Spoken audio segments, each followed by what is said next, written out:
დილის რადიო შოუ ნიკუშა კაციასთან ერთად. დილამშვიდობის კიდევ ერთხელ ყველას უსმენთ რადიო Georgian Times. ზუსტად 10 საათით 16 წუთია და ეს იმას ნიშნავს, რომ ძალიან ბევრი წუთი დაეთმობა დღევანდელი დღის დილის რადიო შოუს განსაკუთრებულ სტუმარს.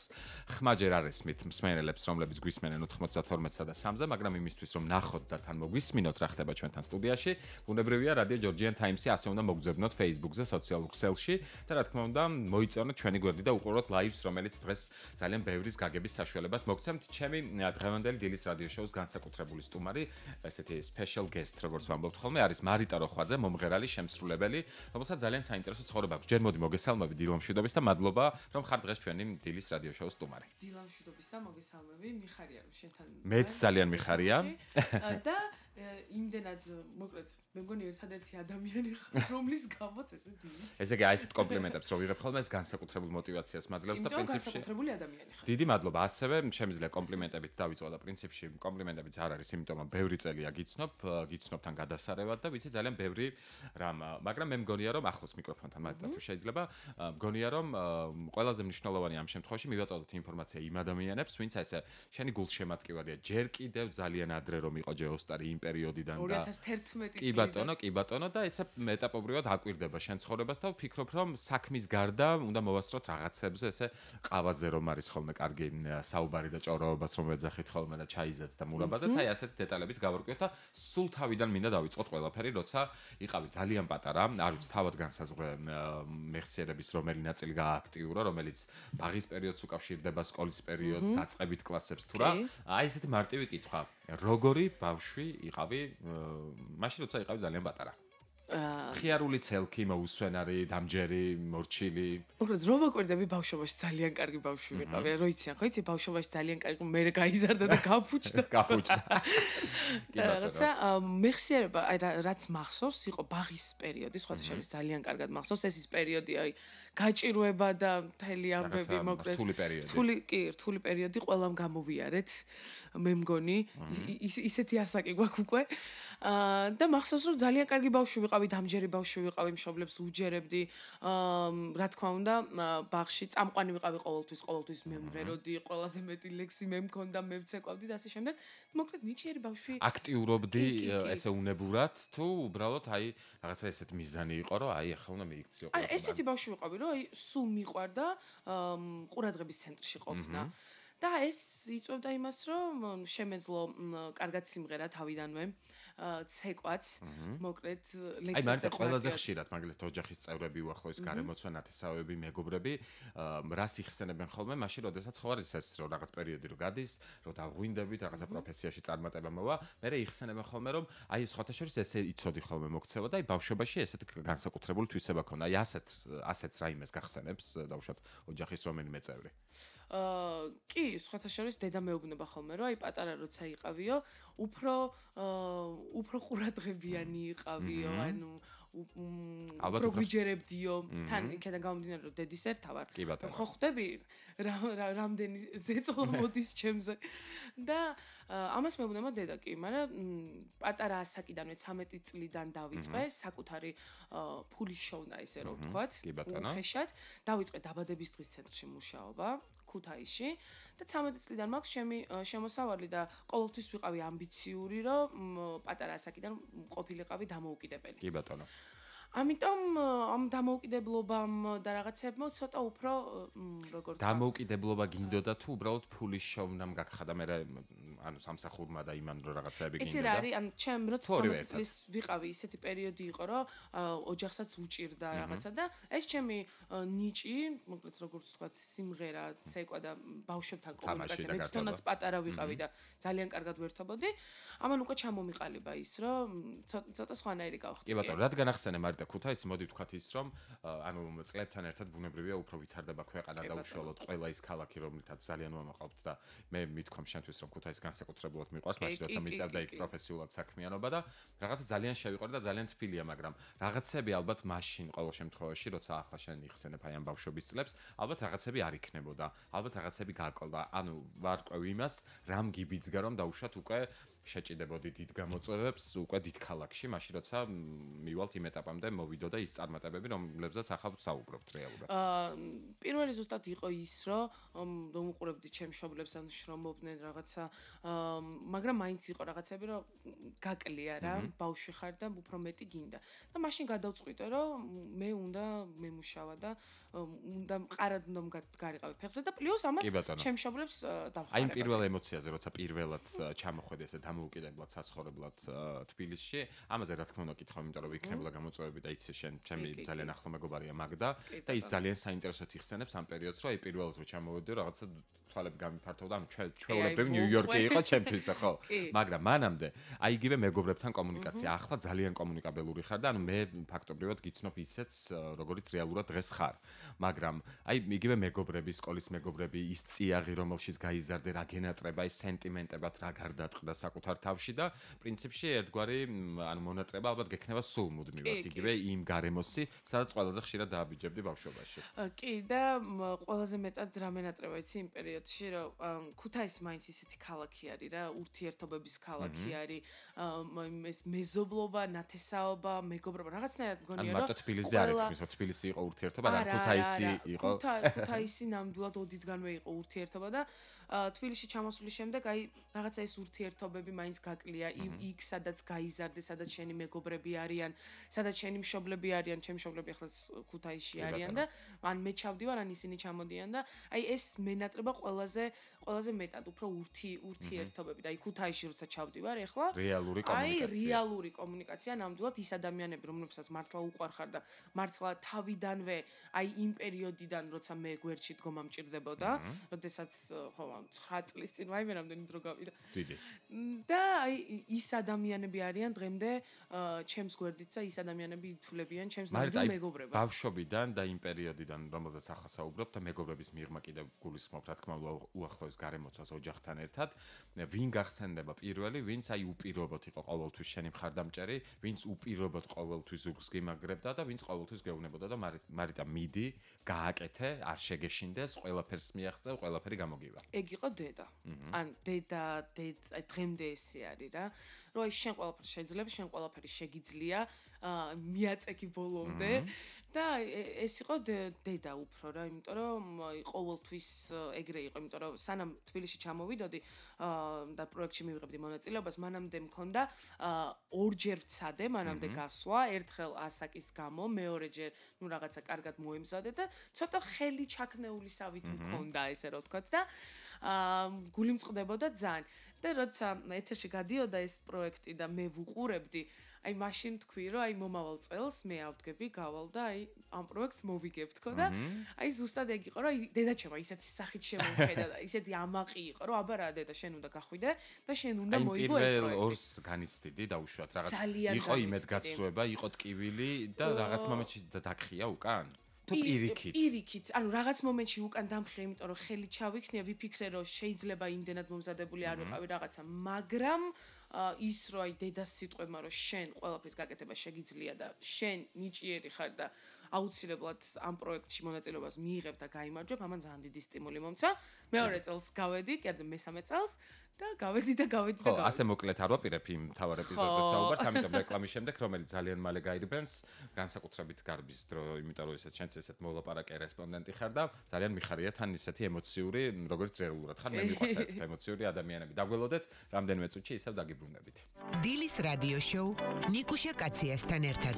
დილამშვიდობის კიდევ ერთხელ ყველას უსმენთ რადიო Georgian Times დილის რადიო შოუ გრძელდება, მივესალმები Facebook მაყურებელს, რომელიც გვიყურებს ლაივის საშუალებით, რომელიც ხელმისაწვდომია ყველასთვის, თუ ჯერ არ მოგიწონებიათ ჩვენი გვერდი, მოიწონეთ Facebook-ზე გვიყვანით უმარტივესად რადიო Georgian Times.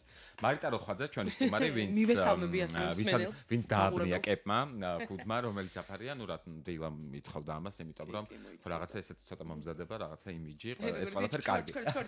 კი ბატონო.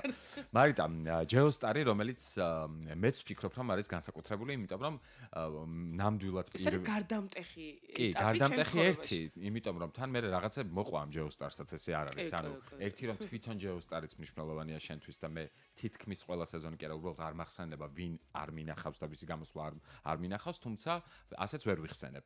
და რატომ? იმიტომ რომ სიმღერებიც მახსოვს რომელსაც ასრულებდი და ის ვერსიებიც მახსოვს როგორ მღეროდი და როგორ ასრულებდი იმ ყოველ ანუ ტურიდან ტურამდე და ყოველ ტურზე რითი იყო დაუშვათ განსაკუთრებული შენნომერი და თან მე მივალთ იმ ტრანსფორმაციამდეც რომელიც უკვე ვიზუალურადაც აისახა და უცებ სულ სხვანაირი და ცოტა უფრო სექსუალური და ხო რაღაცა ვის აფეთქებასავით იყო.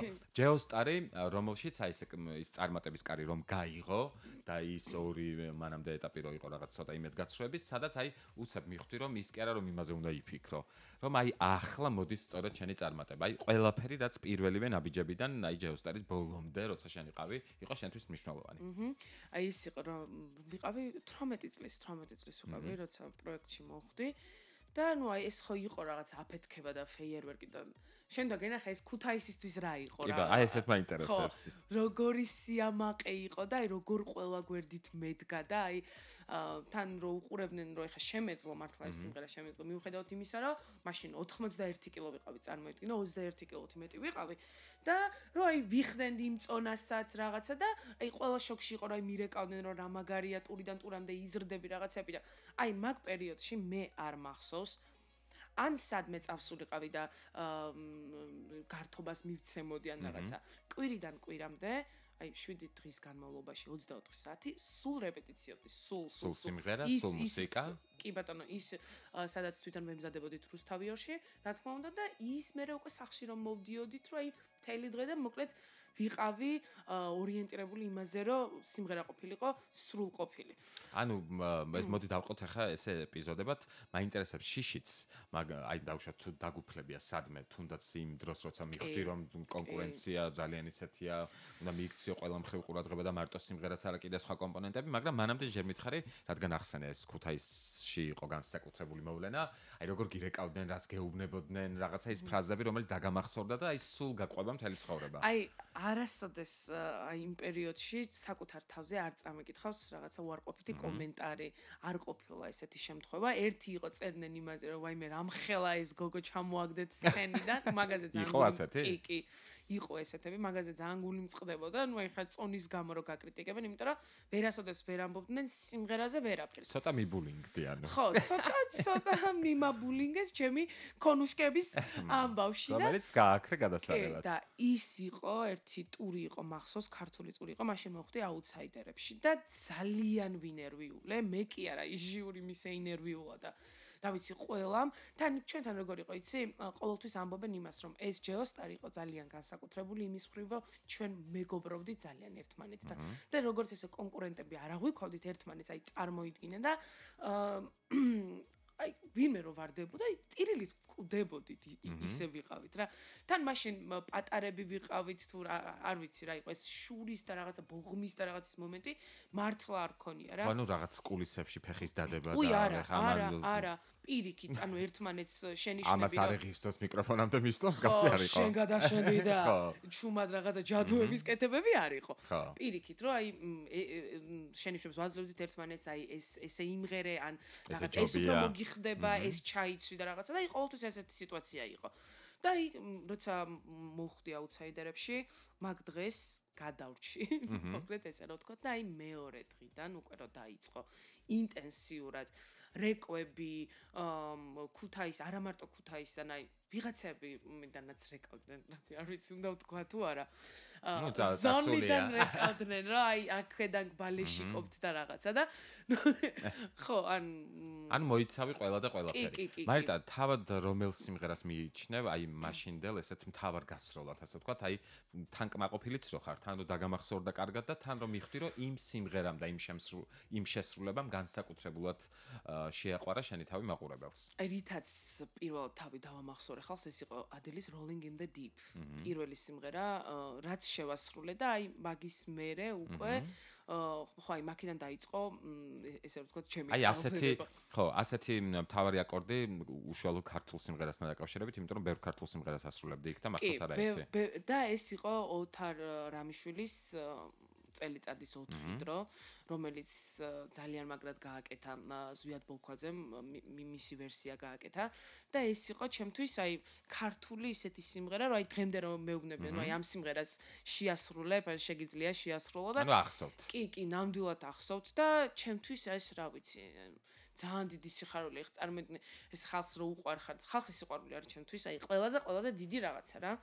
და ამიტომ ვარ ისეთი ადამიანი რომ ხალხი რას ამბობს რაღაც შენზე და რაღაც ამას ყოველთვის ყურადღებას ვაქცევ ნუ ადრე რაღაცებზე გული მწყდებოდა რომ მაბულინგებდნენ თუ რაღაც ამწონასთან დაკავშირებით და ამას მოერია და მოდი ამ გამოწვევაზეც ვისაუბროთ მაგრამ და მე რო გავხდი მე ის დაიწყეს ვაიმე ეხლა ეს რატო გახდაო და განაშდა და რაღაც მარიტა რომელი კატეგორიის ადამიანი ხარ მოდი ასე ვიკითხავ და არ ვიტყვი რომელი კატეგორიის ვარსკვლავი ანუ რომელი კატეგორიის ადამიანი რომელიც დავუშვათ პირადის გარეშე კარიერაში დისკომფორტს გრძნობს თუ უბრალოდ ორივე სხვადასხვა მიმართულებაა და ერთის გარეშე შეიძლება იყოს მეორე და მეორეს გარეშე პირველი? ზუსტად შეიძლება ერთის გარეშე ერთი იყოს მეორეს გარეშე მეორეც და ანუ ერთად თლად იდეალურია.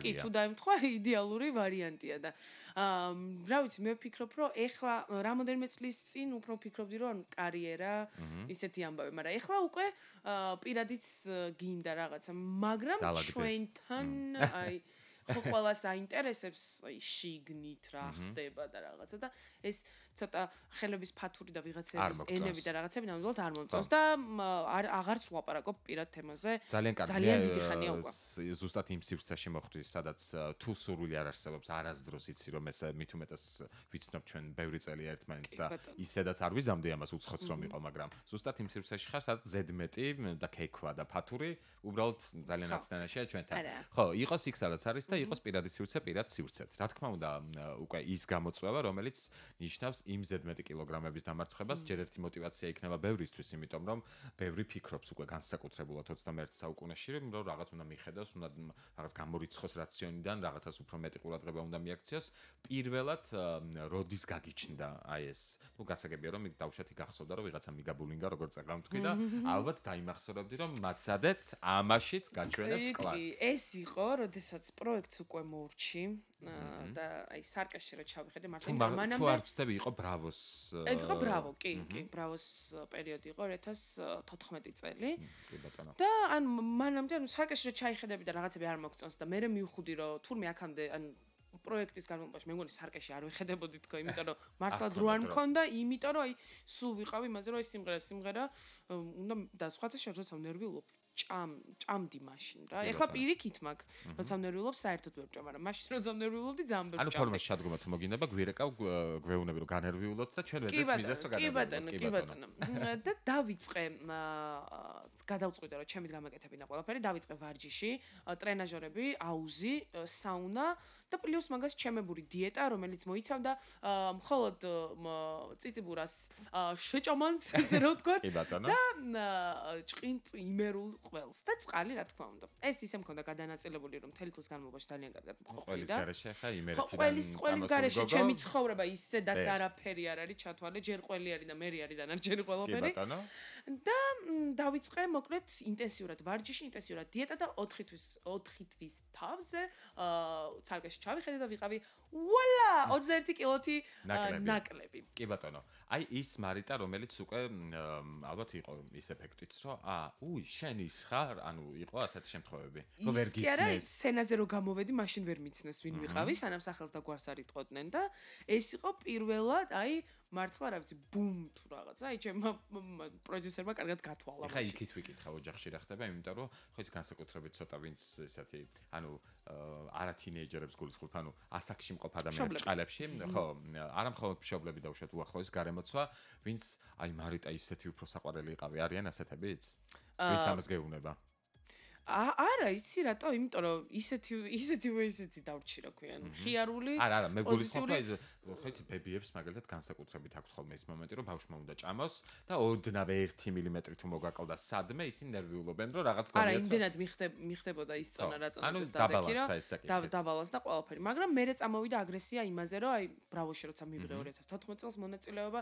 რაღაცა ანუ მინდოდა რა ის შრომა რაც ჩავდე საკუთარ თავში 4 თვის განმავლობაში რომ თავს ვიკლავდი და რაღაცა და 21 კილო დავიკერლი, მინდოდა რომ ეს ყველაფერი ლამაზად წარმომედგინა სცენაზე, თან მით უმეტეს სცენაზე დგახარ. მით უმეტეს სატელევიზიო შოუ არის და ნუ რა თქმა უნდა ჩავიცვისე ლამაზად, სექსუალურად, იქ არაფერი არ ყოფილა ისეთი რაღაცა გადასარევი რომ ამაზე იმხელ ამბავია ატყდა რომ სადღაც თვეების განმავლობაში ამაზე იწერებოდა და რომ ეს ტრუსიკი დაგვამხო თავზე თუ რაღაცა სისულელეები და ანუ უკვე მე აღარც კი ხსნიდი ამას იმდენად. აქ მოვიყვან ძალიან მარტივ მაგალითს, ან მაშინ როდესაც დავუშვათ ვახსენებთ ბიონსეს, არავინ არ ხედავს იმ ბოდეს და ხო და ან ჩემ შემთხვევაში თუნდაც ის ბოდე გახდა აი რაღაც რომ აი ამან წონაში დაიკლო და ნუ ხე რა არის და თავზე ისა რა ქვია ოდიში და ტრაკი თავზე დაგვადო და კი ბატონო გასაგებია. ნუ მოკლედ ყოველთვის ხსნიდი იმას რომ ადამიანი როცა სცენაზე დგახარ და კარგ ფორმაში ხარ, შენ შეგიძლია ეს გამოიყენო მით უმეტეს პლუს იმას თუ შენი ვოკალიც ამ ყველაფერს ლამაზად ესე კარგად უხდება. და რა ვიცი, მე ვფიქრობ, რომ ისეთი კლიპები არ დაგაკომპლექსა ამ ფაქტმა. არა, არ დამაკომპლექსა კი არა, პირიქით უფრო სტიმული მომცა. სხვათა შორის პრეტენზია იმაზე არასოდეს არ მქონია, რომ ძალიან გამხდარი უნდა ყოფილიყავი, იმიტომ რომ ძალიან სიგამხდრე, მე მაგალითად მართლა არ მიხდება, მე აი თვალები, აი ეს ლოყები და რაღაცები, ძალიან ესეთი ვარ და მირჩევნია ყოველთვის მქონდეს ფორმები, კარგი, უკანალი, წვრილი წელი და ესე შემდეგ. კი ბატონო, ანუ შენი რაღაცა კრიტერიუმები გაქვს, რომელშიც გინდა რომ ჩაჯდე. კიდევ ერთი მნიშვნელოვანი საკითხი, მაშინ როდესაც გაანონსებდი დღეს და ვემზადებოდი შენთან შესახვედრად, აი სულ მახსოვს რაღაცა ისეთი თემები, რომელიც აი ხა დიდი შოუ ბიზნესიდან, ანუ რომელსაც ეთფის ყველა და ყველას უნდა, ნუ პირველი ბიონსე გამახსენდა ესე ფემინური მოწოდებებით და რაღაცა იმ თემებით, რომელიც აი ქალებისთვის არის მნიშვნელოვანი და რაღაცა მეც აი ასე მოგიაზრებ და ასე ჭრილში გხედა მიუხედავად იმისა, რომ ცოტა პრობლემურია ჩვენი შოუ ბიზნესი, ყოველთვის ის არ გაქვთ არტისტებს რაც გინდათ, ან როგორც გინდათ რომ იყოს ის ყოველთვის არ არის და მე მაინც აი ასე მიგაკუთვნებ თუნდაც მაგალითად ის ბენდი სკარლეტი რომელსაც რეალურად ანუ ფრონტმენი ხარ ხო ფრონტვუმენი ამ შემთხვევაში ვთქვათ ესე ვწდები ასეთი დამოკიდებულება რომ მაქვს თუ ეს ნამდვილად ასეა იმიტომ რომ მგონია რომ შეიძლება არ თქვა რაღაც ფრაზა მაგრამ აი შინაარსით დაანახო ქალებს რომ როგორებო კი ყოველთვის პრინციპში ეგეც იყო იდეა იმისი რომ ქალების ბენდი გაკეთებულიყო ან კახა ხოშტარი გადაწყვიტა რომ ეს ბენდი უნდა შეეკრა და უნდა ყოფილიყვნენ გოგოები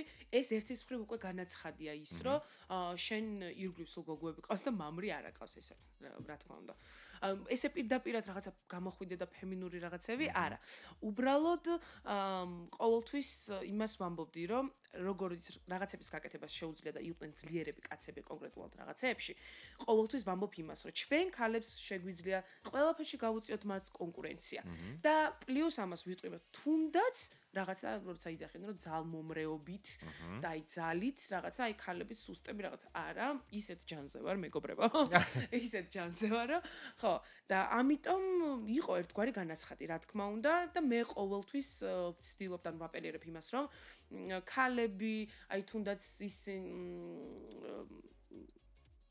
ის ადამიანები რომლებსაც ესე პირდაპირ უჭირთ თავისი რაღაცების თქმა ნუ ხვდები რასაც გულისხმობ და ყოველთვის ვცდილობ რომ მე ვიყო იმ ადამიანებისთვის აი რაღაც ისეთი რომ აი რომ შემომხედავენ და იბიძგი რომ შემომხედავენ და იტყვიან რომ ანუ ამას თავისი სათქმელი გააქვს ეს ყოველთვის იმას ამბობს რასაც ფიქრობს როგორაც თავს გრძნობს რასაც ანუ შეიძლება ვიღაც რასაც ვერ ბედავს იმას სახმარებს კი აი თუნდაც აი ორიენტაციასთან დაკავშირებით ხო აი არასოდეს არ მქონია ან მაგის პრობლემა რომ დავუშვათ რაღაცა ყოფილიყოს და მე ეს ხმამაღლა მეთქვეს ან არ მეთქვეს იმიტომ რომ ყველას ყავს მეგობრები ირგვლივ ვისაც შეიძლება რაღაცის თქმა უნდა და ვერ ამბობს მაგრამ მე ეს შემიძლია მათ მაგივრად მე თვითონ გავახმოვანო კი ბატონო აბსოლუტურად გასაგებია თანადგომაც არის ისიც არის რომ რაღაცა სტიგმა მოიხსნას და ბევრი მიმართულებით თუნდაც იგივე მაგალითად როცა შეგიძლია საკუთარ წონაზე ისაუბრო და იმაზე რომ იყავი თავადაც ბულინგის მსხვერპლი რატომაც არა ვიღაცამ იცოდეს რომ ეს არ არის ასირცხვილო იმიტომ რომ რაღაცა შეიძლება მოუვარო რაღაცა შეიძლება დაამარცხო და რაღაცა შეიძლება ისე წინ წახვიდე რომ მანამდე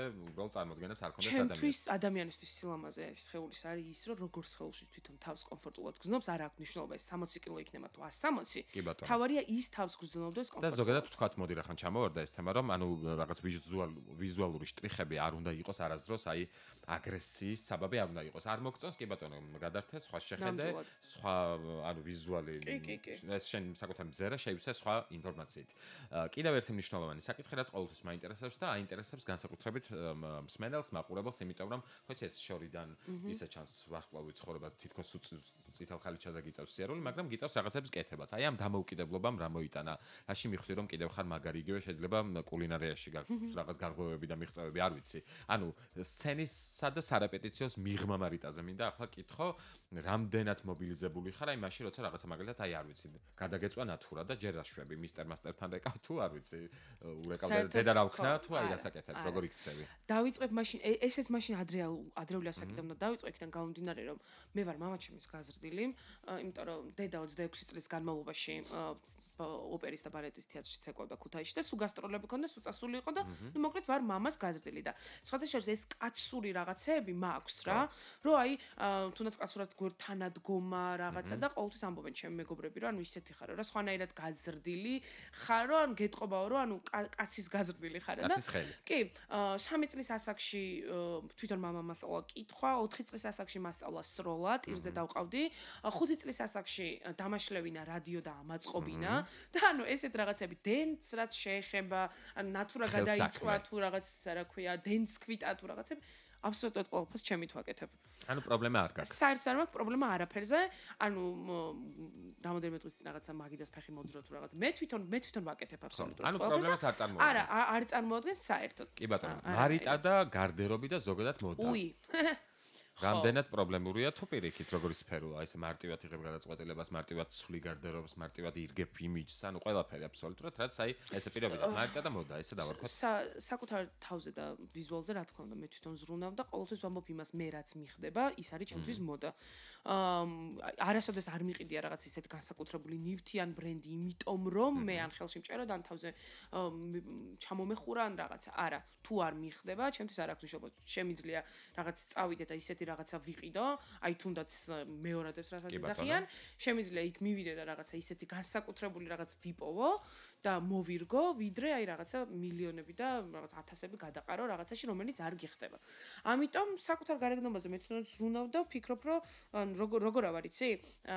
ძალიან დიდი არის ჩემი გარდერობი. ანუ მრავალფეროვნებას ექვემდებარება. მრავალფეროვანი არის და ეს ბოლო პერიოდი ანუ უფრო ფერადი არის, ადრე ცოტა შავი იყო რაღაცა, იმიტომ რომ წონაც რაღაცებს, მაგრამ მე ნელ-ნელა გავაფერადე და ეხლა უკვე თავიდან ბოლომდე მე მგონი ფერადია ჩემი გარდერობა. კი ბატონო. და კიდევ ერთი მნიშვნელოვანი, რაც უკვე უშუალო თვისებებს, რაღაც აი მნიშვნელოვან შტრიხებს ეხება, რაც პერსონისთვის არის აუცილებელი, ის საკითხი, რაშიც ყოველთვის პრინციპული ხარ და არასდროს დათმობ, ანუ აი ასე დავსვამ კითხვას, აი მაგალითად რაღაცა, არ ვიცი, აი ის კი არა რომ პროტესტი გაგიჩნდა, უბრალოდ აი არ ვიცი, ნუ ზოგადად ხო ისე ასე სვამე ხოლმე კითხვას და არ მიყვარს, აი რას ვერ აპატიებდი ან აპატიებდი, არა. უბრალოდ რაშიც ხარ უკომპრომისო, ერთი ეს მაინტერესებს და რაშიც თვლი რომ კომპრომისი აუცილებელია. ტყუილი. ეს არის ტყუილის დროს, არა, როცა ადამიანი გატყუებს და ძირითად შემთხვევაში ყოველთვის ხვდები ამას, როცა მატყუებენ. კი ბატონო. არის ეგ რომ შეიძლება იმ ადამიანთან ურთიერთობა რა თქმა უნდა გავაგრძელო, მაგრამ სულ გემახსოვრება რომ მიქ იყო ესეთი მექნება უნდობლობა მის მიმართ. მეტი არაფერი, ანუ შემიძლია ადამიანს რაღაცები ვაპატიო, მაგრამ გულში ან შენახვა ვიცი რა. კი ბატონო.